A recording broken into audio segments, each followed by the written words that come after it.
ভারত কি কোনোদিন ঢাকা অ্যাটাক করার সক্ষমতা রাখবে?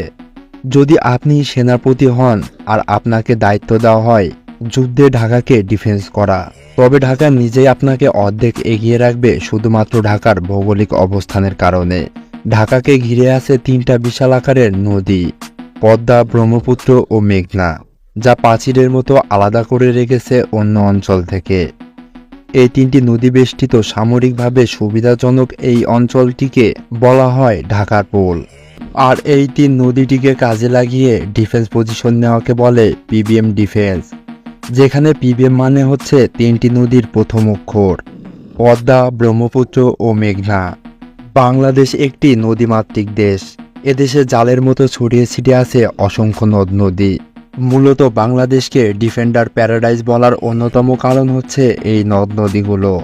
যদিও কিছুদিন পর দেখব এই নদী তিনটি ভূমিদস্যুরা দখল করে আর ভরাট করে রমরমা ব্যবসা শুরু করে দিয়েছে। ডিফেন্ডিং পজিশনে থেকেও 1971 সালে পাকিস্তান বাহিনী এই প্যারাডাইসে পরাজয়ের অন্যতম কারণ ধরা হয় এই পিবিএম ডিফেন্স না নেওয়ায়। ধরুন এমন কোনো রাষ্ট্রের সাথে বাংলাদেশের যুদ্ধ হলো যাদের সামরিক শক্তির ধারে কাছেও বাংলাদেশ নেই। ধরুন কনভেনশনাল যুদ্ধে লড়তে গেলে জেতার সম্ভাবনা নেই বললেই চলে। এমন পরিস্থিতিতে আপনি কি করবেন? একটা উপায় হয়ে উঠতে পারে এই পিবিএম ডিফেন্স নেওয়া। যে কোনো মূল্যে ঢাকা কামড়ে ধরে রাখা, মিসাইল এয়ার স্ট্রাইক দিয়ে যত যাই করুক, যত ক্ষয়ক্ষতি হোক, যদি ঢাকা এই ভৌগোলিক অবস্থান কাজে লাগিয়ে এটিকে বেদখল হয়ে যাওয়ার থেকে আটকানো যায়, তবে কেবলমাত্র যুদ্ধে টিকে যাওয়া কিংবা জিতে যাওয়ার সম্ভাবনা রয়েছে। উল্লেখ্য, ক্ষতিগ্রস্ত হওয়া আর দখল হওয়া দুটি ভিন্ন জিনিস। ইরাকের মতো 48 ঘন্টার মধ্যে পতন হয়ে গেলে আমাদের বাঁচাতে কেউ এগিয়ে আসবে না। কিন্তু যদি আমরা কামড়ে ধরে রাখতে পারি এবং যুদ্ধ দীর্ঘায়িত করতে পারি, যে শক্তি আমাদের আক্রমণ করেছে তার শত্রু আমাদের সাহায্যে এগিয়ে আসবে। তাও যদি ক্ষমতার ভারসাম্যর সাথে সম্ভব না হয়, ভিয়েতনামের মতো টোটাল পিপলস ওয়ার চালিয়ে যেতে হবে। সেই ক্ষেত্রেও টিকতে পারাকে ভিয়েতনামের মতো সফলতা আসবে। কিন্তু যদি ঢাকা পতন হয়ে যায়, কেউ বাঁচাতে আগ্রহী না হয়ে সারা বিশ্বের দেশসমূহ লুটেপুটে খেতে আগ্রহী বেশি হবে।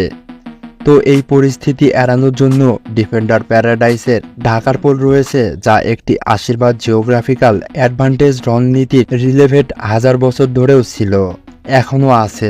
মানুষ যতদিন না আকাশে বসবাস শুরু করে ততদিন এটি থেকেই যাবে। তবে এটার এফেক্টিভনেস ডিপেন্ড করে 2 থেকে 3টা বিষয়ের উপর। এক হচ্ছে আমাদের এয়ার ডিফেন্স সেলফ সাফিসিয়েন্ট হতে হবে, সাথে হাইটেকেরও হতে হবে। দ্বিতীয়ত সরঞ্জাম ভাণ্ডার বড় হতে হবে, সেখানে স্বয়ংসম্পূর্ণতা লাগবে। তৃতীয়ত বিশাল ট্রেন ফোর্স লাগবে, যারা এগুলি পরিচালনা করবে। বর্তমানে বাংলাদেশের সমরাস্ত্র তৈরিতে বেশ মনোযোগী হয়েছে। বিভিন্ন দেশের প্রযুক্তিগত সহায়তায় বাংলাদেশ সমরাস্ত্র কারখানায় ম্যানপ্যাড মিসাইল, গোলা বারুদ এবং অ্যান্টি ট্যাঙ্ক গাইডেড মিসাইল তৈরির উদ্যোগ নিয়েছে। তো এই ছিল আজকের ভিডিও। খুব দ্রুতই নতুন কোনো ভিডিও নিয়ে হাজির হব ইনশাআল্লাহ। সে পর্যন্ত ভালো থাকুন, সুস্থ থাকুন।